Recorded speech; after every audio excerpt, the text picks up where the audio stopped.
Hello, എല്ലാവർക്കും നമസ്കാരം. ഇന്ന് നമ്മൾ ചെയ്യുന്നത് ഉപ്പുമാവിനെ കുട്ടികൾക്ക് ഏറ്റവും കൂടുതൽ ഇഷ്ടപ്പെടുന്ന തരത്തിൽ തയ്യാറാക്കാൻ പറ്റുന്ന ഒരു റെസിപ്പിയാണ്. ഇന്ന് നമ്മൾ എടുത്തേക്കുന്നത് ഉപ്പുമാവിൻ്റെ കൂട്ടത്തിൽ എല്ലാ കടല കൂട്ടി കഴിക്കുന്നവരുണ്ട്, പഞ്ചസാരയും അതുപോലെ തന്നെ പഴവും പപ്പടവും ഒക്കെ കൂട്ടി കഴിക്കുന്നുണ്ട്. പക്ഷേ ഇതൊരു വെറൈറ്റി ആയിട്ട് കുട്ടികൾക്ക് ഇഷ്ടപ്പെടുന്ന രീതിയിൽ നമുക്ക് തയ്യാറാക്കി നോക്കാം. ഇതിന് ആവശ്യമായ സാധനങ്ങൾ: ഒരു ചെറിയ ശർക്കര വേണം, അതുപോലെ തന്നെ ഒരു 3-4 ഈന്തപ്പഴം വേണം. ഈന്തപ്പഴം ഉണ്ടെങ്കിൽ നല്ലതാണ്, ഇല്ലെങ്കിലും കുഴപ്പമില്ല. അതുപോലെ തന്നെ എള്ള്, തേങ്ങാപ്പാൽ, തേങ്ങ ചിരകിയത് കുറച്ച് വേണം, ജീരകപ്പൊടി, ചുക്ക്, ഏലക്കാപ്പൊടി. ഇത്രയാണ് നമുക്ക് വേണ്ടത്. ഞാനിതിനകത്ത് ഏത്തപ്പഴം കൂടാതെ 2 ഞാലിപ്പൂവൻ പഴവും കൂടി എടുത്തിട്ടുണ്ട്. അതും കൂടെ ആകുമ്പോൾ കുറച്ച് പുളിരസവും കൂടെ ഉണ്ടാവും. ഏത്തപ്പഴത്തിൻ്റെ ഇത് കൂടാതെ കുറച്ച് പുളിരസവും കൂടെ ഉണ്ടാവും. അപ്പോൾ ഇത് തയ്യാറാക്കുന്നത് എങ്ങനെയാണെന്ന് നോക്കാം. തണുപ്പായതുകൊണ്ട് എൻ്റെ എണ്ണയൊക്കെ നല്ല കട്ടിയിലായിരിക്കുന്നത്. ഞാനത് കുറച്ച് നെയ്യാണ് എടുത്തത്. നെയ്യിൽ ആദ്യം നമ്മുടെ ഏത്തപ്പഴവും വാഴപ്പഴവും കൂടി നന്നായിട്ട് വരട്ടി മാറ്റി വെക്കുക.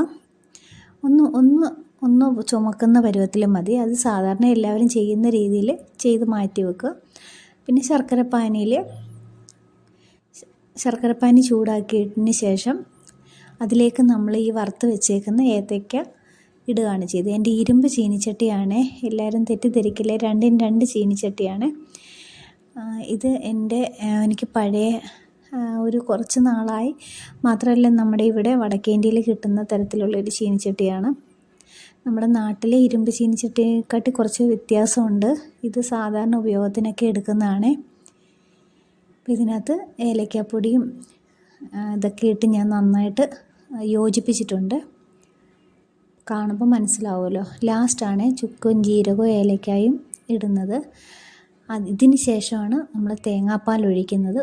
1 മുറി തേങ്ങ എടുത്തിട്ട് പകുതി നമ്മൾ തിരികെതും ഇടും, അതുപോലെ തന്നെ തേങ്ങാപ്പാലും ഒഴിക്കും. ഇത് ലാസ്റ്റ് പ്രൊസീജിയറാണ്, തേങ്ങാപ്പാൽ ഒഴിക്കുന്നത്. ഇതിനകത്ത് അരിപ്പൊടി ചേർക്കുന്നവരുണ്ട്, അപ്പോൾ കുറച്ചും കൂടെ ക്രിസ്പി ആയിട്ടിരിക്കും. പക്ഷേ ഈ പഴനുറുക്ക് ഉണ്ടാക്കുന്നത് വളരെ നല്ലതാണ്. ഇതിനിടയ്ക്ക് പറയാൻ വിട്ടുപോയി, ഈന്തപ്പഴം നമ്മൾ ചേർത്തിട്ടുണ്ട്. ആ ഈന്തപ്പഴം ചേർത്തത് ശർക്കര വരട്ടിയതിനകത്തോട്ടാണ് നമ്മൾ ഈന്തപ്പഴം ഇടുന്നത്. അതിന് ശേഷമാണ്, ആ ഈന്തപ്പഴമാണ് സൈഡിലിരിക്കുന്നത്, അതാണ് ഞാൻ ഒന്നുകൂടെ മിക്സ് ചെയ്യുന്നത്. ഈന്തപ്പഴം ഇട്ടതിന് ശേഷമാണ് നമ്മൾ ഏത്തക്ക ഇടുന്നത്. ഇതിങ്ങനെയാണെന്ന് വിചാരിക്കേണ്ട, ശർക്കര ഇട്ടത് കൊണ്ട് നല്ല പരുവത്തിന് നല്ല രീതിയിൽ നമുക്ക് പഴനുറുക്ക് കിട്ടും, നന്നായിട്ട് വരളും. ഇത് ലാസ്റ്റ് ഇതെല്ലാം പിടിച്ചതിന് ശേഷമാണ് ഇതിൻ്റെ യഥാർത്ഥ മണവും ആ ജീരകത്തിൻ്റെയും ആ ചുക്കിൻ്റെയും എല്ലാം കൂടെ മണം വരുമ്പോഴത്തേക്ക് നല്ല ടേസ്റ്റ്. അപ്പോഴാണ് ഞാൻ എള്ളിട്ട് കൊടുക്കുന്നത്. ഈ സമയത്താണ് എള്ളിട്ട് കൊടുക്കുന്നത്. ഇത് ഞാൻ റവ വറക്കാനെടുക്കുകയാണ്. ഉപ്പുമാവിനുള്ള റവയാണ്. അത് വറുത്ത് മാറ്റി വെച്ചതിന് ശേഷമാണ് ഞാൻ ഉപ്പുമാവ് ഉണ്ടാക്കുന്നത്. നമുക്കിവിടെ കിട്ടുന്ന ബീൻസാണ്. അതിലും കുറച്ച് എള്ളി ഞാൻ ചേർക്കുന്നുണ്ട് ഉപ്പുമാവിനകത്തും.